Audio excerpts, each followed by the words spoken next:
প্রথম আসমান কোথায়, দ্বিতীয় আসমান কোথায়, 3 নম্বর আসমান কোথায়, 4 আসমান কোথায়, আল্লাহর আরশ কোথায়, কুরসি কোথায়, লৌহ কোথায়, মফজ কোথায়, আল্লাহরা কোথায়, একেবারে ভাবতে ভাবতে এমন জায়গায় গেছি বাড়ি হলি কইতাছে সবসময় গানে গানে থাকো, আজকে তো বাজারে বাবা কথা বলি না। এ বাবু এটা কি বাবা কথা বলি না, জিয়া বাবার ছেলে, এটা তো আরেক অনুরাগী পাগল। আচ্ছা আমি গেছি আল্লাহর আরশে, বাড়ি হলে একটা বাজারের ব্যাগ লইছি। আমাদের মনটা যতই আল্লাহর দিকে ছুঁড়া দেই, এটার মধ্যে চুপবুক নাই, আবার বাজারে চলে আসে।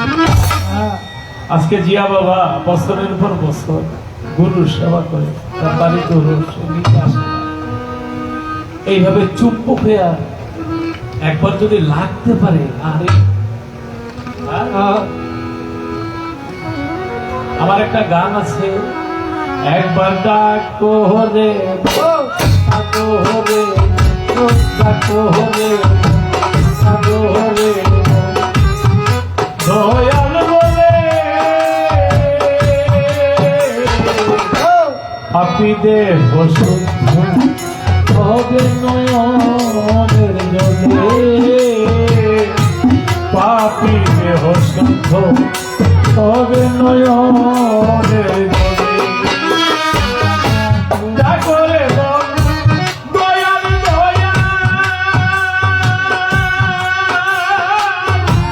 দয়াল নামের হইয়া রানা, তুই হবে তোর ভবের যোদ্ধা, ওই নামের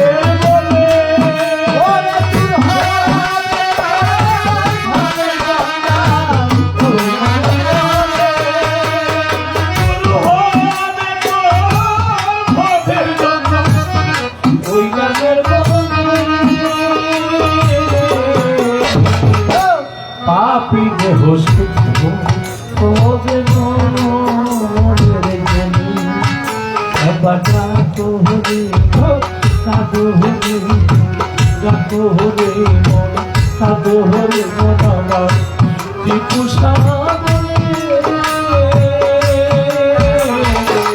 পাপি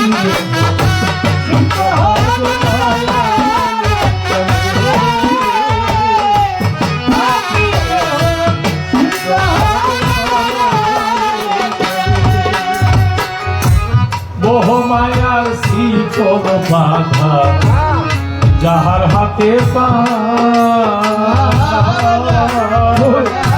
মুর্শিদের চরণের ধুলি লাগলো না তার গায়ে,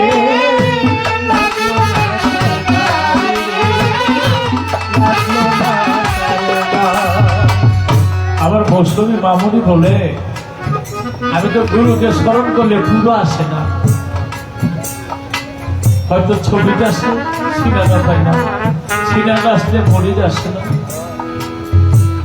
আর কারো একেবারেই আসে না।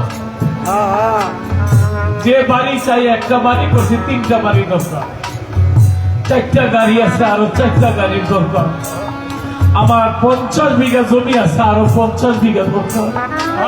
কে এতিমের জমিও কম দামে যদি পারি আমার যাতে হয়ে যায়। আপন ভাইকে ঠকায়, আপন বোনকে ঠকায়, ওরা লেখাপড়া জানে না, ঠিক দিয়ে সম্পত্তি নিয়ে আরো চায়, ওর কোনদিন গুরুর ছবি সামনে ভাসবে না। আগে বুঝতাম না গুরু কি জিনিস, জানতাম না গুরু কি জিনিস, এখন একটু টের মোহ মায়ার শীতল বাধা যাহার হাতে গুরুজির চরণের তুলি লাগলো না তার গায়ে,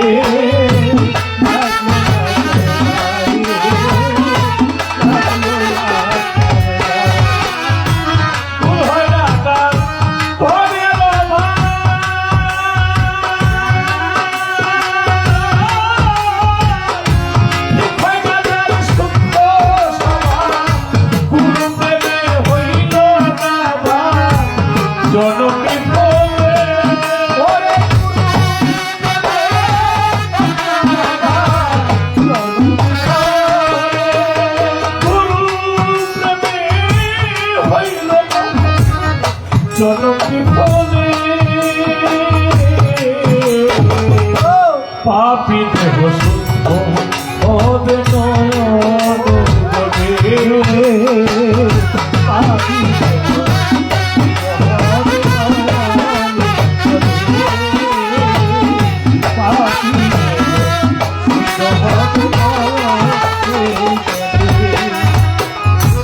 গুরু গুরু ভাবে যে এই অন্তরে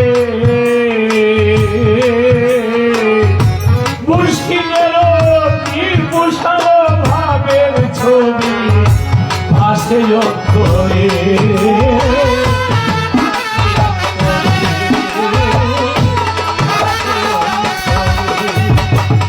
দেখিলে সেই রূপের ছবি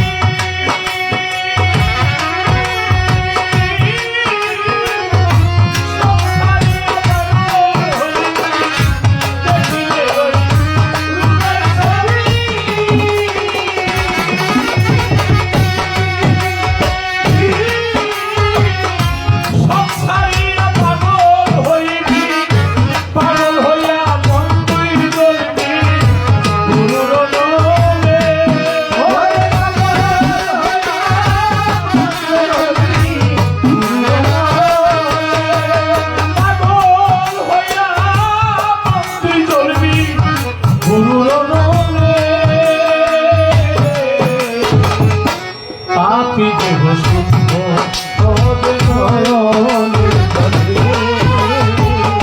পাপি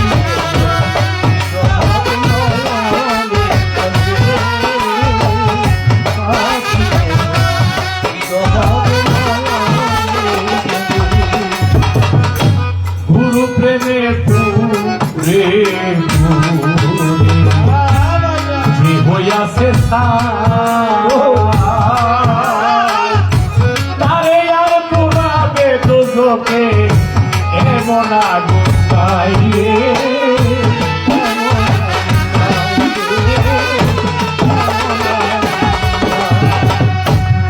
হাসরের দিন আমার রাসূল তিনি দাঁড়িয়েছেন।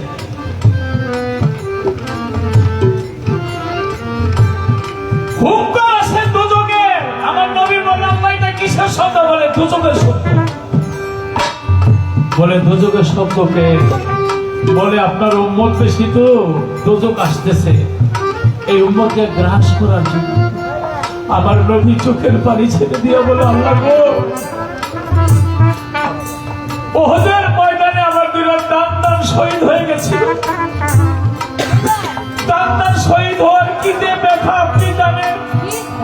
আমি জীবনে কিছুই চাই নাই, আমি আজকে চাই এই দুজক যেন আমার উম্মতকে গ্রাস করতে না। দুজক সামনে আসে। আবার আমার নবী বলে মাওলা গো, তায়েবের দেশে ইসলাম প্রচার করতে গিয়েছিলাম, তায়েববাসীরা যেভাবে আমাকে মেরেছিল আমার সেই দাগগুলি আজও মনে বসন্তের মতো ফুটে আছে। আমি কিছুই চাই নাই, আমি আজকে চাই আমার একটা উন্নত যেন দুজকে গ্রাস করতে না পারে। কিন্তু দুজক সামনেই আসে। অবশেষে আমার নবী আল্লাহর আরশের মধ্যে গিয়ে সাজদা দিয়ে বললেন আল্লাহ গো, জানি না আজকে কি করলে দুজক পিছনে যাবে। আমার আল্লাহ বলে দোস্ত, আমার আরশের পাশে এক পেলা পানি আছে, আপনি এই পানিটা নিয়ে দুজকের সামনে ছেড়ে দেন, দুজকের সামনে আমার নবী ওই এক পেলা পানি নিয়ে দুজকের সামনে ছেড়ে দিল। আর দুজক হাজার লক্ষ কোটি কিলোমিটার দূরে চলে গেল। আমার আল্লাহ বলে দোস্ত এটা কিসের পানি জানেন? আমার নবী বলে আল্লাহ আপনি বলেন। আমার আল্লাহ বলে দোস্ত এটা আবার আশেকাদের চোখের পানি। যে আমার বান্দা আমার জন্য কেঁদেছে, যে উম্মত নবীর জন্য কেঁদেছে, যে ভক্ত গুরুর জন্য কেঁদেছে, যে সন্তান মা বাবার জন্য কেঁদেছে, ওই চোখের পানি আমি আল্লাহ জমিনে আমি আল্লাহর রহমতের ফেরেশতা দ্বারা ওই পানি জমা করে রেখেছি। ওই পানি আপনি দুজনের সামনে ছেড়ে দিয়েছেন। এটা চোখের পানি, আশেকানের এশকের চোখের পানি, আশেকানের চোখের পানি, এক ফোঁটা পানি যদি দুজনের গায়ের মধ্যে করতো আমি আল্লাহ 7টা দোজখের আগুন দিব। আমার মৌসুমী মা গুরু শিষ্য পালাটা গাওয়া যায়, একটা হলো তর্ক বিতর্ক, শতটা প্রশ্ন করা, জবাব দেওয়া, এটা এক জিনিস। আর প্রেম আবেগ গুরু শিষ্যের প্রেমটা হইল আরেক জিনিস। হাজার জানেন আপনি, কিন্তু জীবনে 2 ফোঁটা চোখের পানি আল্লাহ নবীর মোহাব্বতে ছাড়লেন না, গুরুর প্রেমে পড়ল না।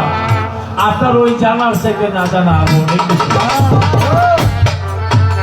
কারণ যার মধ্যে প্রেম নেই তার মধ্যে আমার আল্লাহ নাই। বেশি জানলে মানুষ অহংকারের মধ্যে ডুবে যায়, বেশি জানলে মানুষ হিংসার মধ্যে ডুবে যায়। তাই আমি বলবো আপনারা ইশারায় বুঝিয়ে নেন, এক শ্রেণীর লোকেরা ওরা মনে করে আমরাই সবথেকে বেশি জানি, আর এই বেশি জানি মনে করে ওরা জানো আমাদের থেকে বেশি জানি। এই জন্য শেখ ফরিদা উলিয়া বলেছে শরীয়তের প্রেম, শরীয়তের এলেম আর মারফতের প্রেম যার ভিতর আছে সেই হলো সঠিক প্রেমিক।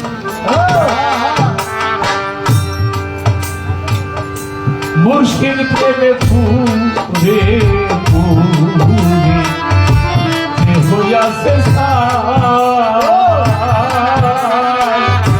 তারে আর পুরানে চোখে এমন আগুন আইরে,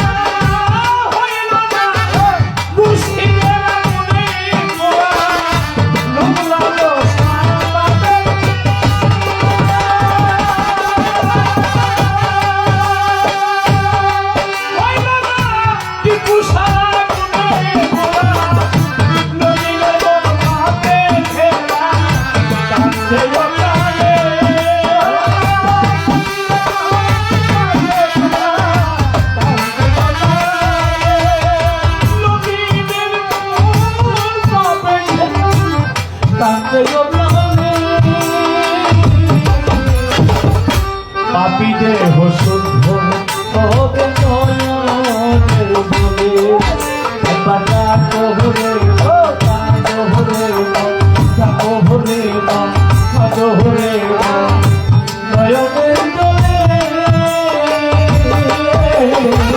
পাপি দেহ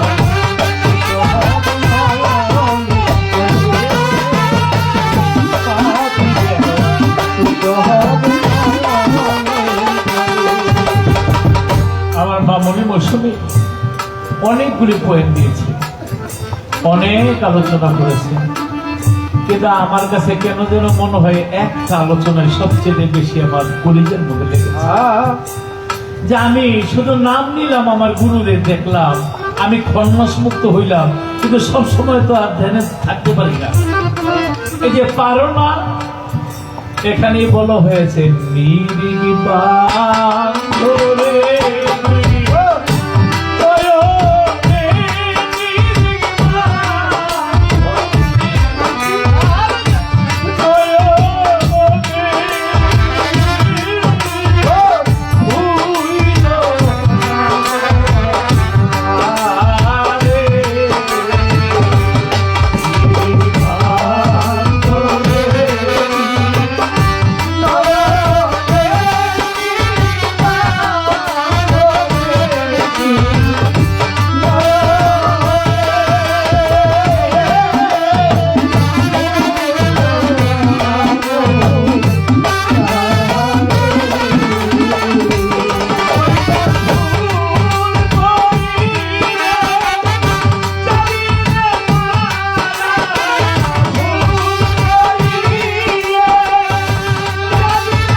মুসলমানি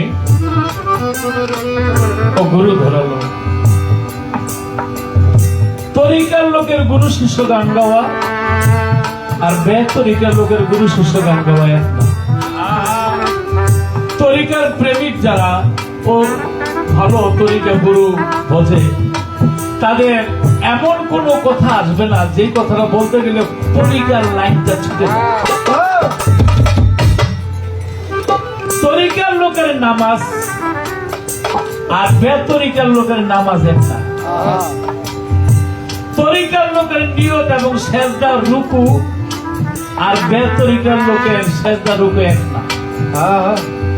এখন তো আমি মাইক নিয়ে মঞ্চে বাইনা গান গাইতেছি, সব তো বলতে পারি না। আমার মনটায় চাই আমি এগুলি সমস্ত ক্যামেরাগুলি বন্ধ করে যদি কোনো কথা বলতে পারতাম তাহলে বলতে পারতাম যে তরিকার লোকের নামাজ কোনটা আর বেতরিকার লোকের নামাজ কোনটা। তরিকার লোকের নিয়ত সেজদা রুকু কারে বলা হয় আর বেতরিকার লোকের সেজদা রুকু কারে বলা হয়। তরিকা মতে শরীয়তের মতো আগে যাবে নাক, পরে যাবে কপাল, উঠার সময় আগে উঠবে নাক, পরে উঠবে কপাল। কিন্তু তরিকার নামাজের নিয়ম রবে বলতে বলতে ওই আবার যে বাবা টিপুর সব আবার ছাড়ে না কেন?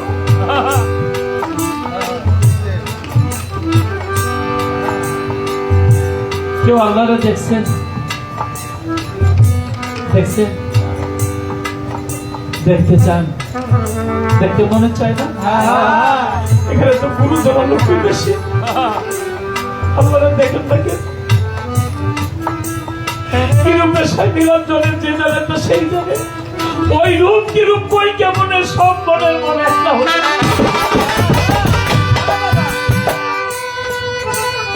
আপনি গুরু ধরেছে সপ্তাহ যায়, মাস যায়, দিন যায়, বছর যায়, একটা সময় আপনি দেখতেন আপনার গুরুকে দেখতেন। একটা কথা বলবেন, শ্রীরাম, নিমাই, গোসাই, মাওলানা, পীর যতই আছে দেখা কিন্তু একজনই। আপনি যারে চিনেন ওই রূপে সে আসে।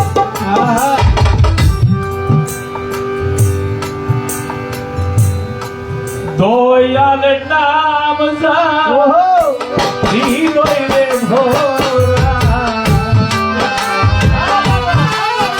ওরে তার ভোরা কি চাইলে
গানের ভাবে ভাবে আরেক জায়গায় চলে গেছি, কিন্তু কিছু কথা রেখে গেছে যে গুরু কি সাফায়াত করতে পারবে, এটা বলছে না মামনি। কোনো কোনো জায়গায় কোনো কোনো প্রশ্নটা এইভাবে না করো ভালো। তুমি বলছো গুরুকে সাফায়াত করতে পারবে, আমি আগের আসরে জবাব দিয়ে গেছি। তারপরে যদি সাফায়াত করে তাহলে তার প্রমাণ কি? আমি বলেছিলাম পবিত্র কোরআন শরীফের মধ্যে বিভিন্ন সূরার মধ্যে আছে, সূরা নেসার কথা বলেছিলাম, হাসরের মাঠে যার যার আরবিটা বাংলা করেছে যে যার যার ইমামের সাথে শেষে দাঁড়াবে, ইমাম মানে নেতা, আর যারা তরিকার লোক তার গুরু হইল তার কাছে ইমাম। এবার আসো আমার দয়াল মঈনুদ্দিন আল মাইজ ভান্ডারী, ডাইনে আল্লাহ, বামে রাসূল, পিছনে আমার মালাকুল মউত, সামনে আমার মঈন বাবা, আমার কলব, আমার মঈন বাবার কলবের প্রতি মোতাজ্জিহান ইলা মোতাজ্জিহান হইল। আমার বলতে কিছুই নেই, বায়াত শব্দটা ক্রয় বিক্রয়, বায়াত শব্দটা ক্রয় বিক্রয়, আমি বিক্রয় হয়ে গেছি, উনি আমাকে ক্রয় করে নিয়ে গেছে। তাহলে আমার হাত, পা, চক্ষু, কর্ণ, নাসিকা, ত্বক, বাক, জিহ্বা, গুর্জ, লিঙ্গ, অঙ্গ প্রত্যঙ্গ বলতে গেলে আমার আর কিছুই নাই। সব যদি আমি বিক্রি করে দিয়ে থাকি তাহলে আমার বলতে আর কিছু নাই। আমার এই সমস্ত কিছু মঈন বাবা, মঈন বাবার হাত ধরে হাত চলে গেছে তার পীর আবুল বসরের হাতে, তার বাবা আবুল বসরের হাত ধরে এই হাত চলে গেছে তার পীর গোলাম রহমান মাঝখণ্ডের হাতে। গোলাম রহমান মাঝখণ্ডের পীর হইল আহমদুল্লাহ মাঝখণ্ডের, এই হাত আহমদুল্লাহ মাঝখণ্ডের হাত। বাবা আহমদুল্লাহ মাঝখণ্ডের পীর হইল আবু শাহমান মাঝখণ্ডারী, এই হাত তার হাত। এইভাবে আমাদের মূল ভান্ডারী তরিকাটা কাদরিয়া তরিকা হাত চলে গেছে বড় পীরের হাতে। বড় পীরের পীর ছিল আবু সাইদ মাকজুমি, এই হাত আবু সাইদ মাকজুমির হাত। আবু সাইদ মাকজুমির হাত পীর হইল হাফেজ সিরাজ, এই হাত হাফেজ সিরাজের হাত। হাফেজ সিরাজের পীর হইল মারুফ পারকি, এই হাত মারুফ পারকির হাত। কথাগুলি প্রশ্ন হবে, না বুঝতে কিন্তু গুনাহ হয়ে যাবে। নসরে কয় নিজে খোদা অপরাধ নাই তার, এক ভিন্ন দ্বিতীয় জানলে হয়তো গুনাহগার। পীর কিভাবে তরাই নেবে এই কথাগুলি না বুঝলে তার সবকিছু শেষ। মারুফ পারকির হাতে হাত বড় পীরের হাতে, বড় পীরের হাতে হাত চলে গেছে হাসান বসরির হাতে, এই হাত হাসান বসরি হাত। হাত কিন্তু দিছি মঈন বাবার হাতে, হাসান বসরি হাত। হাসান বসরি পীরকে হযরত আলী করে বলল মাওলা আলী, এই হাত মাওলা আলীর হাত। মাওলা আলীর পীরকে আমার রাসূল, এই হাত আমার রাসূলের হাত। রাসূলের পীরকে স্বয়ং আল্লাহ, এই হাত আল্লাহ। এক মিনিট, এইবার আপনি আপনার পীরের সাথে দাঁড়াবেন, আমি তো আমার মঈন বাবার সাথে দাঁড়াইলাম। আমার মঈন বাবা কার লগে দাঁড়াইব? হ্যাঁ, তার বাবা আবুল বসরের সাথে। আবুল বসর কার সাথে দাঁড়াবে? তার বাবা, তার পীর গোলাম রহমান মাঝখণ্ডের সাথে। গোলাম রহমান মাঝখণ্ডের সাথে দাঁড়াবে আহমদুল্লাহ মাঝখণ্ডের সাথে। এইভাবে হাসান বসরি, হাসান বসরি যে মাওলা আলী, মাওলা আলী হইতে আমার রাসূল। তুমি প্রশ্ন করেছিলে মুরিদ হবো কে? একটা কথার জবাব মন দিয়ে দেওয়া যায় যদি প্রশ্ন একটা হয়। প্রশ্ন যদি 60টা হয়, 20টা হয়, তাহলে কাইটা বাইতে 60টা বইতে হয়। যেমন বাংলাদেশের সরকার, একটা কথা দেখাইলাম আমার টিপু শাহ বাবা, মানুষের দিয়ে দেয় দরকার নেই, উনি প্রধানমন্ত্রী, একটা কথা দেখাইলাম। উনি যদি প্রধানমন্ত্রী হয়ে থাকে তাহলে উনি সংসদ সাজাবে না? একা একা সংসদ চালানো যায়? তাহলে বাংলাদেশে 18 কোটি মানুষ, নাকি মনে করেন সংসদ সদস্য 300, নারীদের তুলনায় বেশি। একটা কথা দেখাইলাম 300, এই 300 হইল সংসদ সদস্য যারা বাংলাদেশে চালায়। তারা কারা? যারা এমপি, মন্ত্রী, উপমন্ত্রী, তারা হইল সংসদ সদস্য। সবাই কিন্তু সংসদ সদস্য না। আর যারা তরিকা মতে হাত দেয়, এই হাত চিস্তিয়া, কান্দিয়া, নকশবন্দিয়া, মুজাদ্দিদিয়া, জিয়া বাবা, টিপু শাহ বাবা, সকল হাতে হাত চলে যাবে হাসান বসরি। ওই যে নবী তরি শাখা আলী, হাসান বসরি পহেলা বলি, হাসান বসরি থেকে যাবে মাওলা আলীর কাছে, মাওলা আলী হইতে যাবে রাসূলের কাছে, রাসূল হইতে যাবে আল্লাহর হাতে। যে যেই তরিকায় হাত দিয়েছে এই দুনিয়ার মধ্যে নির্বাচন পাস করে তারা সংসদ সদস্য, আর যারা তরিকার মধ্যে হাত দিল তারা হলো খোদা পরিষদের সদস্য। জান্নাত পাওয়া আর জান্নাতের মালিক হওয়া এক জিনিসটা। করে আবাদত করে জান্নাতে যাওয়া, আরেকটা লোক জান্নাতের সদস্যই হয়ে গেছে। এই ইচ্ছা করলে জান্নাতে কারে নিবে, কারে বাড়ি করবে, কার নামটা লিখবে, এটার মালিক যারা তরিকা মতে পীর মুর্শিদের খাঁটি ভক্ত হয়ে গেছে, তারা খোদা পরিষদের সদস্য হয়ে গেছে।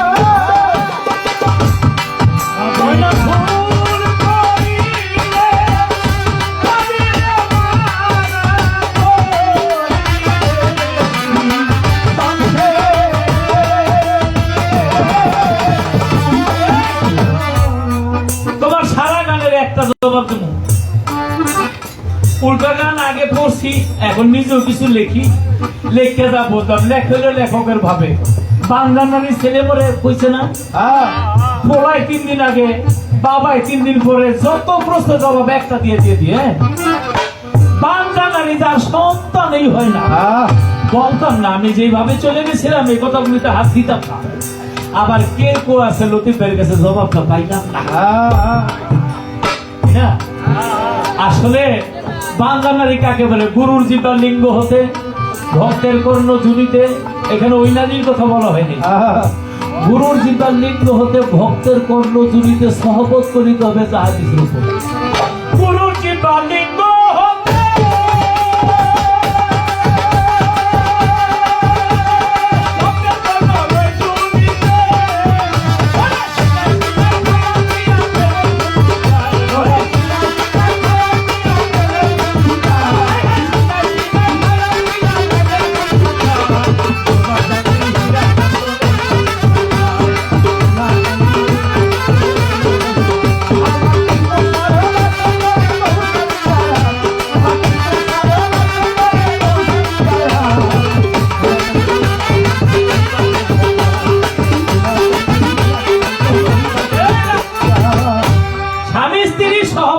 সন্তান হয়।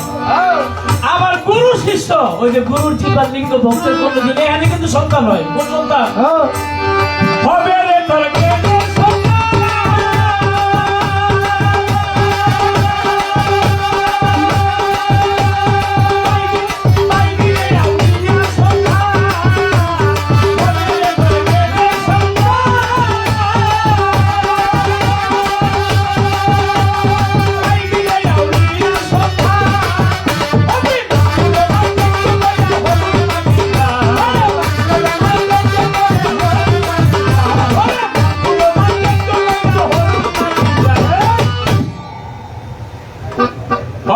জ্ঞানের সন্তান।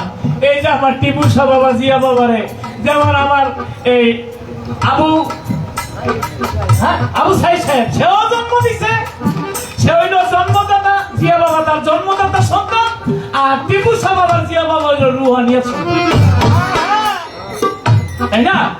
এখানে কিন্তু সন্তান এখন মরে কোনটা? ওই যে গুরু তোমার কর্ণে যে মন্ত্র দিয়েছে, যে আমল করে না হাতেই বুঝে যায়।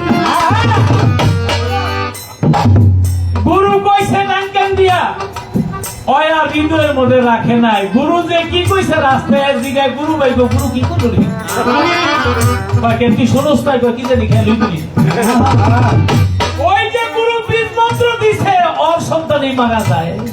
চোরের প্রত্যাদি সে কবরস্থান দিয়া যায়, দেখো অনেকগুলি খুলি, হাতের লাঠিটা লইয়া কানে হেন্দা দেয়, এইদিকে বাইরে যায়, ফিক্কা ফেলায়, এইখান দিয়া দেয়, এইখান দিয়া বাইরে যায়, ফিক্কা ফেলায়।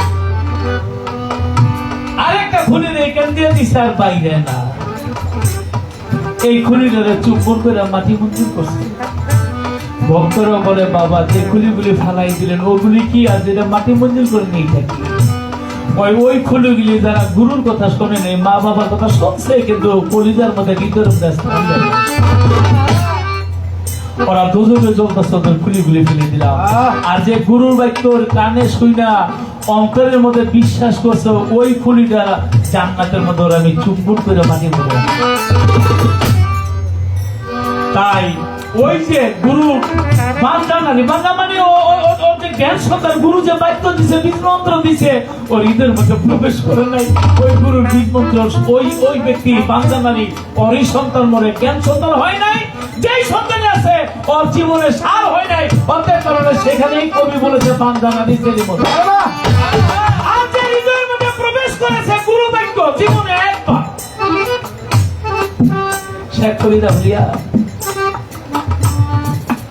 তার ঘরে তার বাড়িতে আলাউদ্দিন আল সাবিরি গেছে আলাউদ্দিন আল সাবিরি মা ঈশা কয় ভাই রে তোমার দরবারে তো কত লোক আছে আমার ছেলেটারে রাইখা গেলাম তুমি ওর একটা চাকরি দাও ভাগনা না শেখ ফরিদ আলাউদ্দিন আল সাবিরি রে বলছে আলাউদ্দিন তুমি মানুষকে খাওয়াইও একে একে 12 বছর গেল গত হইয়া আর 12 বছর পরে তার মা এসেছে চলিয়া এসে দেখে শরীরের মধ্যে হাড্ডি গুলি মাংস কিছু থরথর করে কাঁপিতেছে মায়ের দেখে তাই যাইয়া ফরিদকে বলে ভাই রে আমার ছেলেটা দিনে সন্ধ্যায় এক বেলা হইলে 4টা পান্তা ভাত দিতে ভাতটা মুখে তুলিয়া কিন্তু তোমার দরবারে দিয়ে গেছি আমার ছেলেটা না খাইতে শুধু গেছে কাক হইয়া বলে তোমার ছেলে কই ও বাহিরে করে ডাকো ডাকছে চায় থেকে শুধু হাঁচি বিলি জিজ্ঞাসা আলাউদ্দিন তোমার শরীরের অবস্থা এমন কেন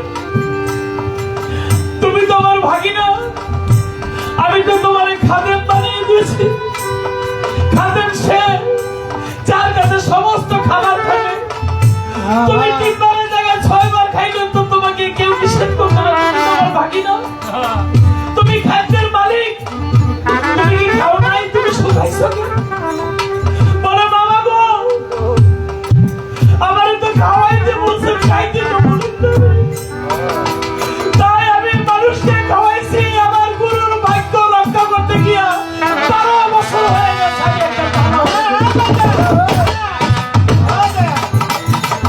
বাবা আমারে তো খাওয়াইতে বলছে খাইতে তো বলেন তাই আমি 12 বছর খাই নাই শেখ ফরিদ আউলিয়া কয় বাবা রে জীবনে আমার একটা বাক্য তুমি রক্ষা করতে গিয়ে তুমি কি করছো জানো আইরে বাবা আমার বুকে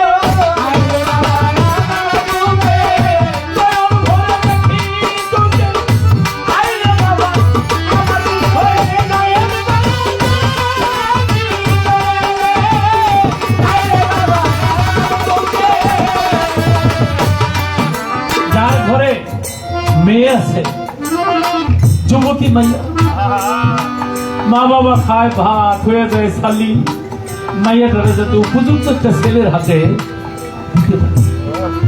শেখ ফরিদ আউলিয়া মাইয়াটা কার কাছে দিবে একজন উপযুক্ত আউলিয়া খুঁজতেছিল চায় দেখে নিজের ঘরে ভাগ্যে বড় আউলিয়া হয়ে গেছে গা এক কথা জীবনে আমল করেছিল বলে বাবা তুমি আমার মেয়ের বিয়ে করো আলাউদ্দিন আল সাবিরি তার ভিতরে যে এশকের আগুন বলেছিল বাবা রে তো যখন ক্ষুধা লাগছে তখন তুই কি করেছিস বলে বাবা গো আমার যখন ক্ষুধা লেগেছে তখন আমি একমাত্র ফরিদ নাম জপেছি আমার সমস্ত ক্ষুধা নিবারণ বলে আমি এই ছেলে ছাড়বো না বাবা তুই বিয়ে কর গুরু বাক্য মাইনা বিয়ে করলে বাসর ঘরে গেলে বাসর ঘরে গিয়ে স্ত্রী দিকে চায় না স্ত্রী বলে স্বামী গো যেই বাসর ঘরে যে স্বামী তার বিবির দিকে চায় না তার জীবনে এই দুনিয়ায় সুখী হইতে পারে কিন্তু আলাউদ্দিন আল সাবিরি বলে আমি যে চাইবো কারণ ওর ভিতরে যে জ্বালানি ভাব এশকের ভাব সেই এশকের ভাব স্ত্রীর দিকে যখন চেয়েছিল স্ত্রীর গায়ের মধ্যে আগুন ধরে গেছিল সেই আগুন বাসর ঘরে লেগে গেছে ওই আগুন শেখ ফরিদের গদির মধ্যে গিয়ে লাগছে শেখ ফরিদ আগুন দেখা ভাবে এই আগুন আমি নিভাইতে পারবো না শেখ ফরিদ পড়াই দিচ্ছে কুতুবউদ্দিনের কাছে তার গুরুর কাছে কুতুবউদ্দিন এই আগুন পড়াই দিচ্ছে আমার খাজা বাবার গদির মধ্যে আমার খাজা বাবা আগুন দেখা সেই আগুন পাঠাই দিচ্ছে কার কাছে আমার রাসূলের রওজা কিছুই লাগে না জীবনে একটা কথা আমল করলে কি হয়ে যায় আমি একজন তরিকাভুক্ত লোক হইতে পারছি কিনা জানি না, আমার দয়ের মধ্যে আমি তো বললে বেশি হয়ে যায় কিনা, আমি গান গাই আমারটা আমি কেমনে করি আগে বুঝতাম না, কিন্তু আমার জীবনে বর্তমানে 58 বছর বয়স চলছে। দুঃখ কি জিনিস বুঝি না, ছোটবেলা থেকে গান গাই, মানুষ আদর করে ভালোবাসে, গলার মধ্যে ফুলের মালা দেয়, হাডুডু খেলতাম, কুস্তি খেলতাম, গান গাইতাম, সুখের জীবন কারে করে। এই 58 বছর বয়সে যখন একদিন আমি বিপদে পড়ে গেলাম, আমার ডাইনে পথ নাই, বামে পথ নাই, পিছনে পথ নাই, সামনে পথ নাই, আমার সমস্ত রাস্তা বন্ধ।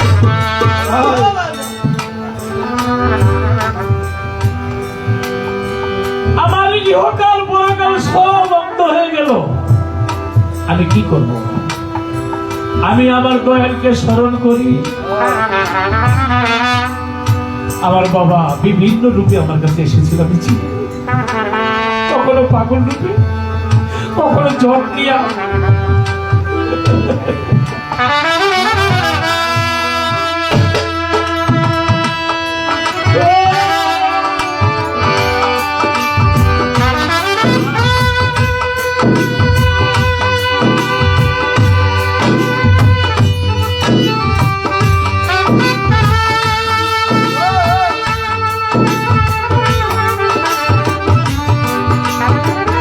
রাস্তা দেখায়, এই রাস্তায় আসো, কিন্তু কে যে রাস্তা দেখায় এ তো আমার মহিন বাবা না। একবার দুইবার যখন আমি তারা চিনতে পারি না, শেষ পর্যন্ত বাধ্য হইয়া নিজের স্রোতে দেখা যায়। আমি আমার কোনো আসলে বলি, এখন আমি ঘর থেকে বেরিয়ে যাই, যতক্ষণ পর্যন্ত গাড়িতে না উঠি ততক্ষণ পর্যন্ত বাবার দিকে চিনি। তাই দয়ার নাম তার হৃদয় ভরা, তার ভরা কি যায় রে মারা, অতি পরিয়া দেখ ঘোর তুফানে দেখবি যার যার মুশি সামনে। তবে একটা কথা বলে, বিভিন্ন রূপে আসবে, বিভিন্ন ভাবে আসবে, জ্ঞানী হইলে বুঝে নিতে হবে। আর আরেকটা কথা বলছিলাম যে আল্লাহকে দেখেছে, আল্লাহকে দেখতে হইলে কিভাবে দেখা যায়, এটা মাইকে এখানে এইভাবে না বলে যার যার গুরুর কাছে, আমার টিপুর সামনে আছে জিয়ুদ্দিন বাবার কাছে, যার যার গুরুর কাছে গোপনে চুপে যাবে এবং সে বলবে, সেই বলার মধ্যে অনেক ইশারা ইঙ্গিত থাকবে। এটা বুঝে নিতে হবে, যে থাকে বাঁশির তাকে, বাঁশি কেবল তারে জানে।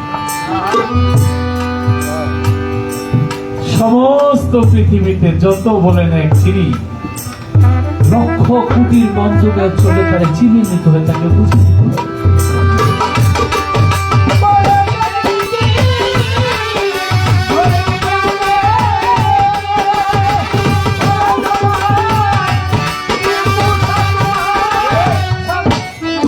আমার গান বেশি হয়ে গেছে, তুমি রেডি হয়ে যাবে, আমি কথাটা জবাব দিয়ে বসে যাবো। মোল্লায় কল্লা কাটার, হ্যাঁ কি মোল্লা মেরে কল্লা কাটায়, হ্যাঁ এরকম অনেক কিছু আছে। আমি নামাজ পড়েছি দিল্লি জামে মসজিদে, আপনারা গেছেন কি? হ্যাঁ, এই দিল্লি জামে মসজিদে মোল্লায় যখন নামাজ পড়ায়, পিছন থেকে এক পাগল বলেছিল তোমার নিয়ত আমার পায়ে নিচে। দিল্লি জামে মসজিদ আগের নাম ছিল জাহানারা মসজিদ, বাদশা শাহজাহানের মাইয়া, ওর নামে বর্তমানে জামে মসজিদ, আগে ছিল জাহানারা মসজিদ। এর পাশেই মসজিদের অনেক উঁচা, মসজিদের নববী ছাড়া এত বড় মসজিদ পৃথিবীতে আর নাই। এর নিচে একটা মাজার, ওই মাজারই কল্লাসর মাজার, এই কাল্লা না বাংলাদেশের না, বলছিল তোমার নিউ তোমার পায়ের নিচে। তখন পাগলারে ধৈর্য কল্লা কেটা বানাইছে, কল্লা কাটার পরে কল্লা নিয়ে ভক্তরা গেছিল তার গুরুর কাছে, কল্লা থেকে বলছিল আমি বিচার চাই, আমি যদি মিথ্যা কথা বলে থেকে আমার বিচার হোক। তার গুরু ছিল হেমসা, তিনি মোল্লাকে বললেন আমার ভক্তের কল্লা কাটলা কে? ইমামের নিয়ত আমার পাগলের পায়ের নিচে কেমনে থাকে? বলে পায়ের নিচে কেমনে থাকে? তুমি নিয়ত করছিলে কি? বলে আমার ঘরে নামাজ ছাড়া আমি একটা নিয়ত করছিলাম, আমার ঘরে 5টা ভাইয়া, আমি বিয়ে দিব, আল্লাহ আমার টাকা পয়সা দাও। তাই আমার ভক্ত কি কইছিল, বলছিল তোমার নিয়ত আমার পায়ের নিচে। কয়েক কোন জায়গায় দাঁড়াইছিল? বলে এই জায়গায় দাঁড়াইছিল। বলে মাটি খোঁজো, মাটি খুঁজে চায় থেকে 7 দেখ স্বর্ণ। বলে তুমি তো এইটাই চেয়েছিলে আমার ধন সম্পদ আল্লাহ দাও অন্যায় দিয়ে দেবো। তো ধন সম্পদ তো আমার ভক্ত যেখানে দাঁড়াইছিল ওর পায়ের নিচে মানে মাটির নিচে তো ওই সম্পদ আমি যা চাইছিল তাই তো। এই যে মোল্লাকাইটা মোল্লা বিচার করে বা মোল্লা যাই তুমি গানের মধ্যে বলছো কিন্তু কথা বলা যায়, কিন্তু প্রেম ভাব দিয়া বাকি যে সময়টুকু আছে আমরা সেই সময়ের মধ্যে যেন থাকতে পারি। এই দিল্লি মসজিদে এই ইমামের 3 দিন আগে আরেক ঘটনা, এক পাগলা এসে খালি সামনে দাঁড়ায়, পাগলা এসে সামনে দাঁড়ায় আর মোল্লা এমন জোরে পাগলার মাথা দিয়ে গুঁতো মারছে, পাগলারে ভাড়াই দিছে। পাগলা উঠে আবার আরেক গুঁতো মারছে, মোল্লায় যে কই গেছে খুঁজেই পায়, যেই দেশে মানুষ নাই।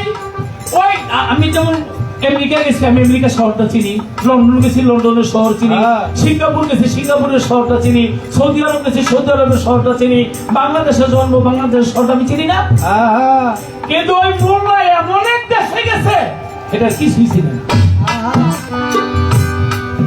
একেবারে 3 দিন ওখানে থাকার পরে এরপরে চাইয়া দেখে একটা লোক লাঠি ভর্তি আসতেছে, আসতেছে বলে আসসালামু আলাইকুম। ওয়ালাইকুম সালাম। আপনি কে? আমি যে কে আমি বলতে পারি না, তবে আমি জানি আমি দিল্লি মসজিদে নামাজ পড়ি। আপনি এখানে আসলেন কেমনে? জানি না, তবে এক পাগল একটা গুঁতো মারছিল, এই গুঁতো শুনে আমি আয়া বলছি কই যাইছি কইতে পারি না। ওইটা পরে লেক্সের পোহে কাহায় একটা পাহাড় আছে যেখানে যাইতে 6 মাস খালি রাত উঠে। তখন পাগলা বলেছিল, পাগলার চিন্তা তুমি দেখলে ভালো করে চিনবো। তখন পাগলের অরিজিনাল রূপ ধারণ করছে, দেখো তোমার ছিল কিনা। চোখের পানি ছাড়িয়ে দিয়ে পায়ের মধ্যে করে বলে বাবা আপনি তো আমার গুঁতো মারছিলেন। বলে তুমি যেখানে আছো বর্তমানে কুহে থাক, এখান থেকে যাইতে তোমার 6 মাস রাত্র দিয়ে দেখি, তারপরে তুমি কিনারা পাও কিনা সন্দেহ।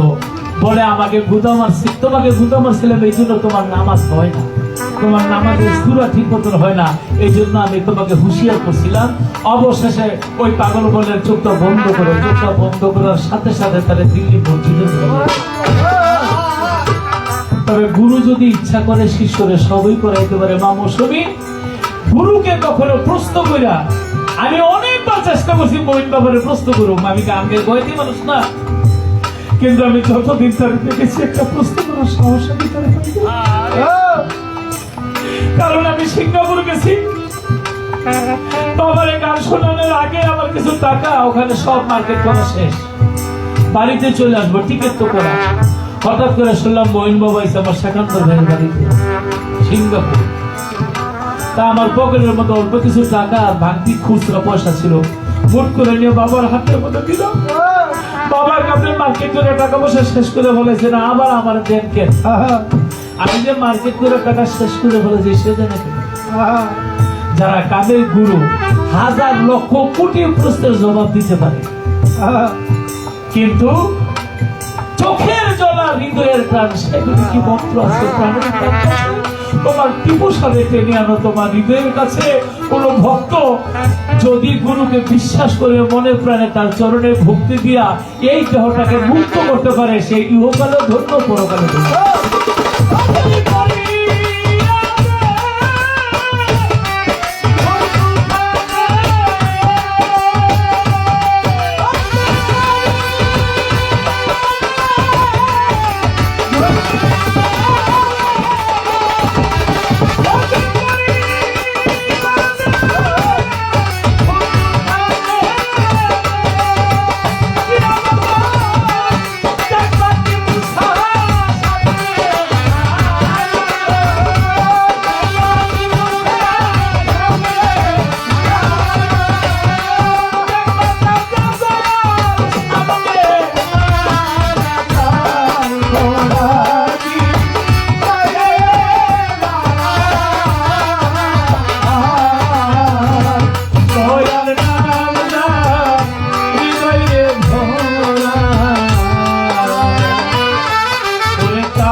জয় গুরু, জয় গুরু, জয় গুরু।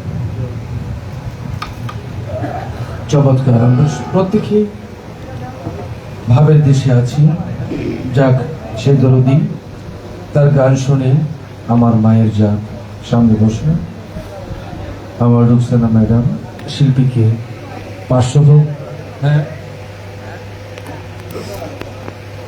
500 টাকা দিয়ে সম্মানিত করলেন। আমার দরদি জিয়াউদ্দিন ওমর ওনার পপি শিল্পীকে 200 টাকা দিয়ে দোয়া করলেন। আরেকজনের নামটা ঠিক আমি স্মরণ করতে পারছি না, ওইখানেরই আরেকজন আরো অনেকগুলো টাকা দিয়ে সম্মানিত করেছে। ধন্যবাদ। তুমি সব আবার ভক্ত নুরুল ইসলাম ভাই 100 টাকা দিয়ে দোয়া করলেন। দরবারের পক্ষ থেকে ত্রিভুষা বাবার নামে 200 টাকা। জিয়া পাগলের বাবার খালা 100 টাকা দিয়ে পুরস্কৃত করলেন। ত্রিভুষা বাবার ভক্ত 100 টাকা, আবার ত্রিভুষা বাবার ভক্ত 100 টাকা।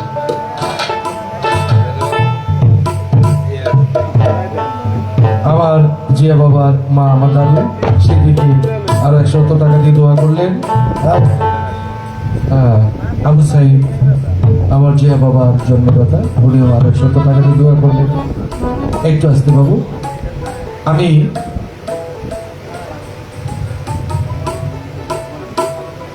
মনা ভাই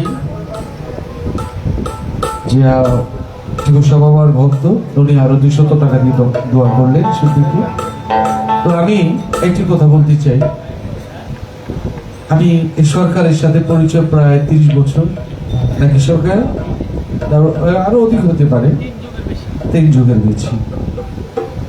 আমি আগে যে লতিফ সরকারকে দেখেছি আজকে সেই লতিফ সরকার নয়। আমি কিন্তু সত্য কথা মায়ের কোলে দাঁড়িয়ে বলি, লতিফ সরকার সামনে একজন মিউজিশিয়ান একটা লোক দাঁড়ায় যাবে, এ করবে সে করবে, কুরুক্ষ মেজাজি ছিলেন। অনেক সময় দিয়েছি, সারা বাংলাদেশ ঘুরেছি ওনার সঙ্গে। আমি এখন বাউল জগৎ আমি ছেড়ে দিয়েছি, কিন্তু সঙ্গীতকে ছাড়ি নেই। সঙ্গীতকে আমি ছাড়তে চাই, কিন্তু সঙ্গীত আমাকে ছাড়ে না। তা আজকে যা দেখলাম, আমার সিদ্ধরদি আমি তো কারো কাছে আমার দেহটা বিক্রি, আমার দয়ালের কাছে, আমার আল্লাহর কাছে আমি আল্লাহ গো, লতিফ সরকারকে তুমি একটা কিছু বানাই দিও। আমি অন্তর থেকে বলছি, আমার দয়াল গুরুকে সাক্ষী রেখে বলছি। আমি আর কি কথা বলতে চাই, ম্যানেজ মডেল, মানুষ মাত্র মরণশীল, সবাই মরবে, সবাই মৃত্যুর স্বাদ গ্রহণ করতে হবে, কিন্তু মুসলমান না হয়ে কেউ কবর বাসিন্দা হবে না। আমার একটা অনুরোধ, পাগল পক্ষের কি ঘৃণা করবেন না। বাউল নহে লাটালাটি, কথা দিয়ে করতে হয় কাটাকাটি। আপনারা হাকিম হয়ে করবেন পছন্দ, কে ভালো আর কে মন্দ। ধন্যবাদ সবাইকে।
একটি সরকারকে একটি কথা বলে আমি নিচে যাব। অনেকদিন আগে এক নারায়ণগঞ্জ গান করেছিলাম, সকাল সময় গান শেষে কাজল ভাই উনি একটি হালে ছিলাম আমরা সবাই, আর সেদিন একটা গান শুনেছিলাম। সেই গানটি হলো আমার পুরানো বকুল, লাগলো না তোমারই পূজায় আমার ছড়া ফুল। আমি এই গানটি আমার দরদিকে আমি বিনীত অনুরোধ জানাচ্ছি, এই গানটি অন্তত আমার সৌজন্য করবেন।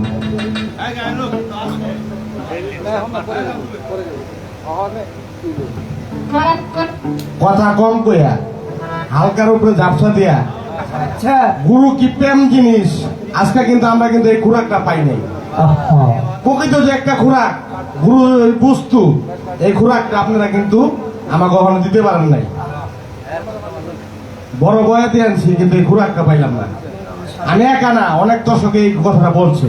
আবার রাগ করেন না, আপনার প্রতি আমার অভিযোগ নাই।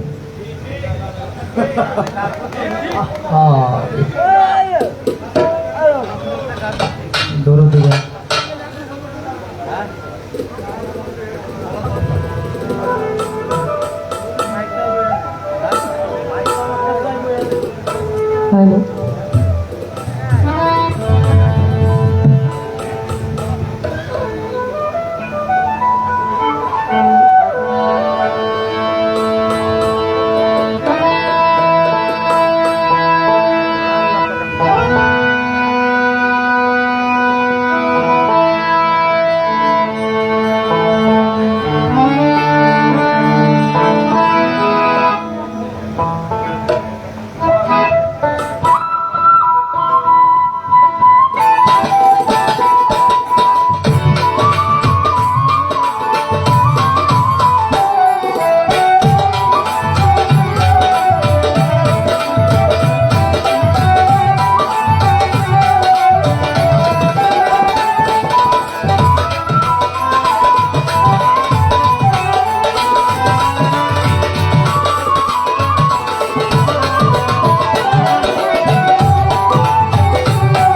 এটা হলো একটু দেখেন কোথায় টাইট দেয়, এখানে নিচু হয়ে যায়।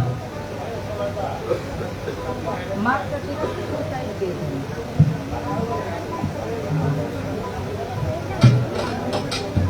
আচ্ছা, ঠিক আছে।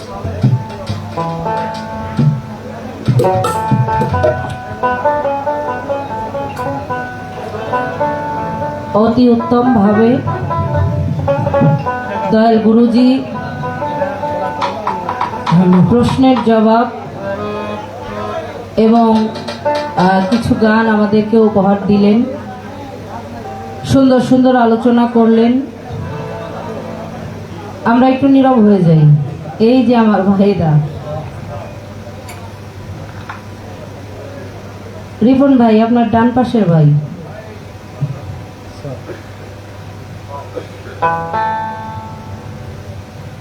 তা আমার মিয়া ভাই যে কথাটা বলেছেন, গুরু প্রেমটা এটা কিন্তু বুদ্ধি করে হয় না, আপনা আপনি যার হয় সেই প্রেম কখনো ছুটে না। আমাদের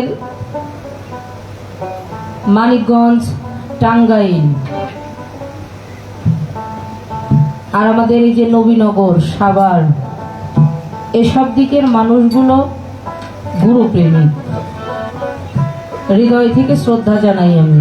অনেক জায়গা আছে যে সমস্ত জায়গায় গানে গেলে হালকা বিচ্ছেদ গাইতে বলে, এই জন্য আমি যাই না সে সমস্ত গানে, মাপ চাই, সম্ভব না। আমার গুরুদেব অসীম বাউলের কথা, গুরু কথা, তরিকতের কথা প্রচার প্রসারের জন্য যদি কোথাও গান হয়, যাবা গাবা, তো কখনো ওই যে স্টেজে অনেকে অনুরোধ করে না, অনুরোধ করলেই কিন্তু পুরস্কার দেয় যে আপা এই গানটা করেন। তো যে গানটা আমার মনে হয় যে এই গানটা করলে বিষয়টা ভালো দেখা যায় না, আমি গান করি না বাবা, ক্ষমা চেয়ে নিচ্ছি। পালাটা অতি উত্তম একটি পালা, গুরু শিষ্য পালা। সর্বশেষ যেখানে আমার বাবাজি নামিয়েছেন মুর্শিদ গুরু, নাম যার হৃদয় ভরা, তার ভরা কি যায় মারা। একবার করে দেখ না ঘোর তুফানে, দয়াল মুর্শিদ এসে নিজেই হয়ে যায় সামনে খাড়া। আপনারা বৃহত্তর ফরিদপুরের নাম শুনেছেন। ফরিদপুর আসছে কিন্তু শেখ ফরিদ থেকে। এই শেখ ফরিদ এবং নিজামউদ্দিন দুইজনেই আল্লাহর ওলি। দেখেন, আমরা অর্থ উপার্জন করে পিতামাতা, স্ত্রী, সন্তান, পরিবার পরিজন নিয়ে চলি, খাই। পাপের দায়িত্ব, পাপের ভারটা কিন্তু কেউ নেবে না। পাপের দায়িত্ব নেয় হলো একমাত্র দয়াল গুরু। আপনারা খেয়াল করেন, যারা আপনারা মুরিদ হয়েছেন, যেদিন আমরা মুরিদ হয়েছি, দয়াল ডাক দিয়ে বলেছে, আজ থেকে তোর জানা গুনাহ, অজানা গুনাহ সবকিছু আমি আমার কাঁধে তুলে নিলাম। দয়ালের মতো বান্ধব আসলেই জগতে হয় না। বাবাজি লতিফ সরকার সাহেব বাবার একটি গানের মধ্যে আছে, দেখিয়া নদীর ঝড় সকলই হইল পর, ফেলিয়া আমাকে তুফানে।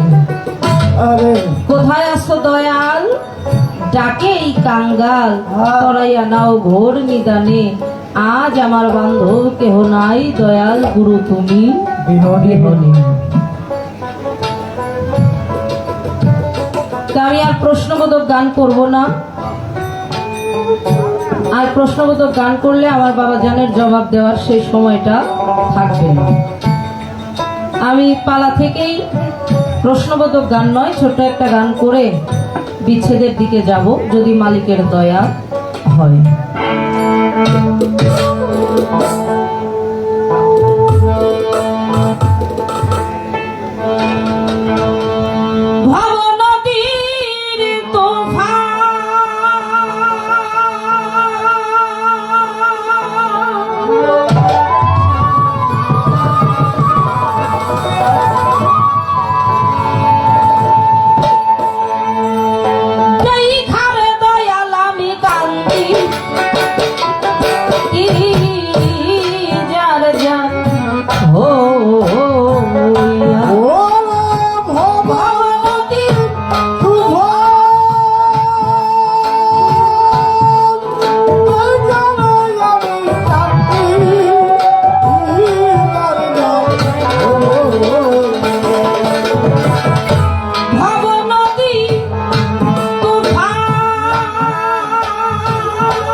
কথা ভব নদী কেমনে যাব ভাইয়া দয়ালো জিয়া বাবা ভব নদী কেমনে যাব ভাইয়া ভব নদী তোমার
বিরাদার সকলের নিয়ে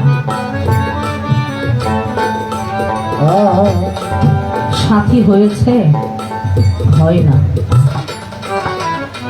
পিছন দিকে চেয়ে দেখি বেলা ডুবে যায়, কোন দিন যেন আজরাইল এসে জানটা কবজ করে নিয়ে যায়। সাধক তার গানের মধ্যে বলেছেন, আমার জানটা নিও মুর্শিদ চান, তুমি নিজেই আজরাইল।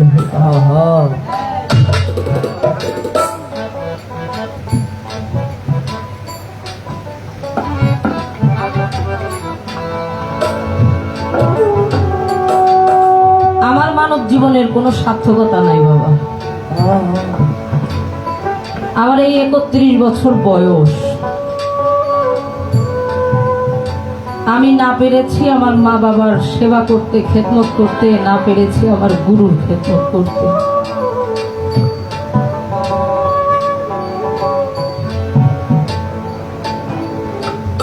পাঁচ বছর বয়সে আমার বাবা চলে গেছে। একটা বাবা যে একটা সন্তানের জন্য কি, বাবার ভালোবাসা যে কি আমি পাই নাই, আমি বুঝি নাই। কারণ 5 বছর বয়স, ছোট, বাবার চেহারাটাই আমার ভালো মনে নেই। তবে ছোটবেলায় যখন বন্ধুদের সাথে খেলতাম, বাবা এসে সন্তানকে আদর করত, কোলে বসাইতো। শুধু আফসোস হতো যে আমার বাবা থাকলে বোধহয় আমাকে ভালোবাসত।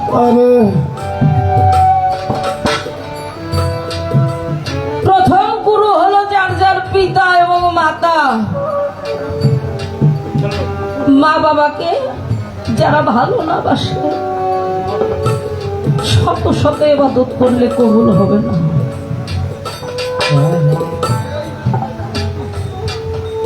দরদি আমার নবীজি ঈদগাহের মাঠে দাঁড়িয়ে চিৎকার করে ডেকে ডেকে বলেছিল, ঈদ সবার জন্য না।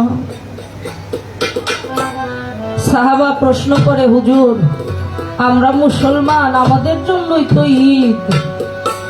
আমার হুজুর পাক ডেকে ডেকে বলে, ঈদ তাদের জন্য যাদের ঘরে বাবা মা আছে। ঈদের দিন সকালে ঘুম থেকে উঠে মা বাবার পায়ে হাত দিয়ে সালাম করতে হবে, নিজের হাতে মা বাবাকে গোসল করিয়ে দিতে হবে, নিজের হাতে মা বাবার শরীরে নতুন পোশাক পরিয়ে দিতে হবে, সেমাই মুখে তুলে দিতে হবে। তাদের জন্য ঈদ। ঈদগাহের মাঠের একটা কোনায় দাঁড়িয়ে অল্প বয়সের একটা ছেলে অঝরে কাঁদে। আমার হুজুর পাক সামনে এসে জিজ্ঞাসা করে, বাবা তুমি কাঁদো কেন? আমার কোনো কথায় কি কষ্ট পেয়েছো বাবা? ছেলেটা ডেকে ডেকে বলে, হুজুর গো, আপনি না বললেন ঈদটা সবার জন্য না? এই ঈদ আমার জন্য না। আমার মা বেঁচে নাই, আমার বাবা বেঁচে নাই। আজকে ঈদের দিন আমি কার পায়ে হাত দিয়ে সালাম করব? কে আমাকে আদর করে বুকে জড়িয়ে ধরবে? কার মুখে সেমাই তুলে দেব? ও হুজুর, আমার মুখ দেখতে দুঃখ বুঝার মতো নাই দরদি। হুজুর গো, আমার ঘরে যদি একটি পাগলি মাও বেঁচে থাকতো, নিজের মাকে মা মা মা বলে ডেকে আত্মতৃপ্তি নিত।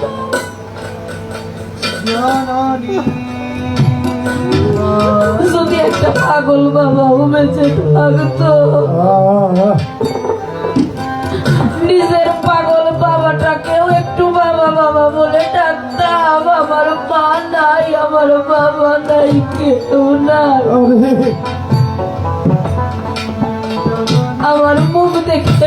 ক্ষমতার তরতে নাই। আমার হুজুর পাক অঝরে কাঁদে।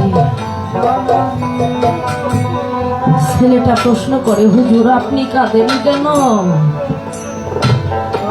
আমার নবীজি ডেকে বলে, তোর মতো এতিম আমি নিজে। মাগো আমি জনমে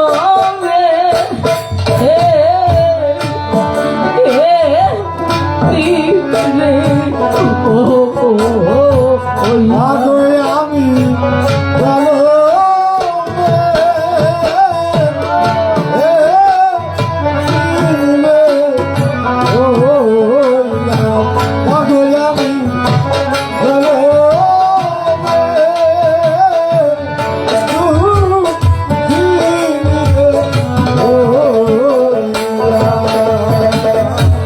নাইকো বাবা নাইকো মায়া আমার, নাইকো জরে আমি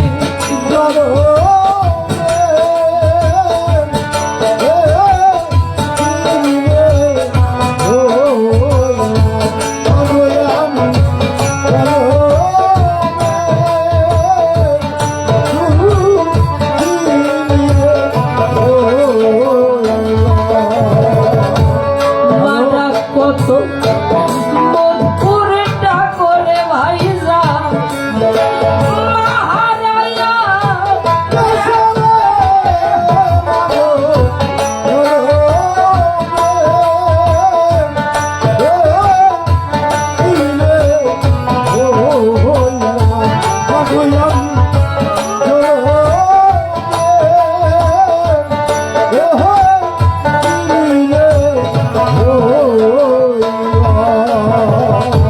যার হারাইছে সেই তো জানে হবে হারানোর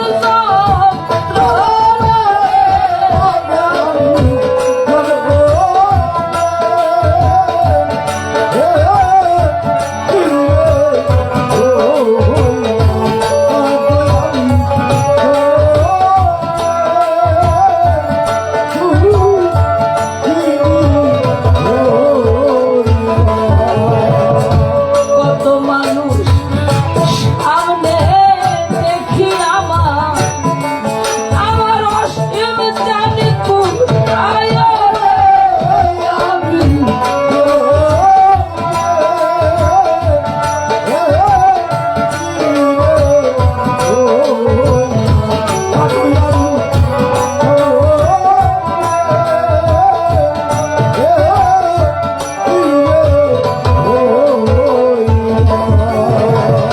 মুখ দেখে দুঃখ কেউ বুঝে না আমার, তোমারে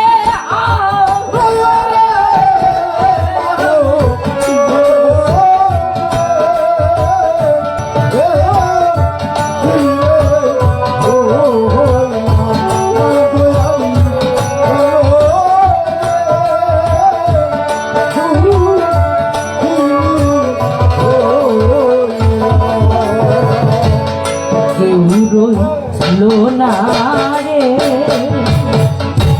কি পোষা দুঃখিনীর করতি ভবে, কেউ রইল না রে আমার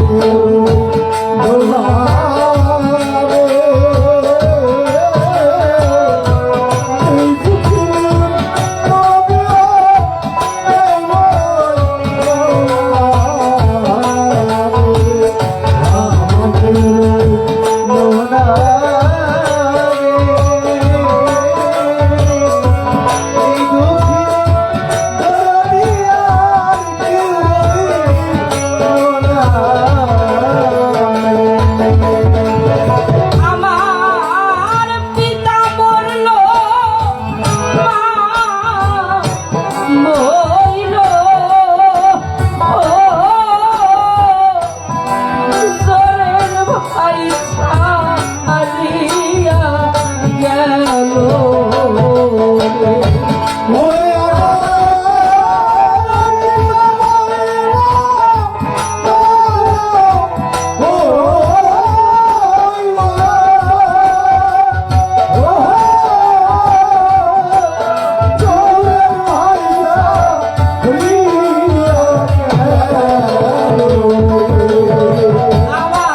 রে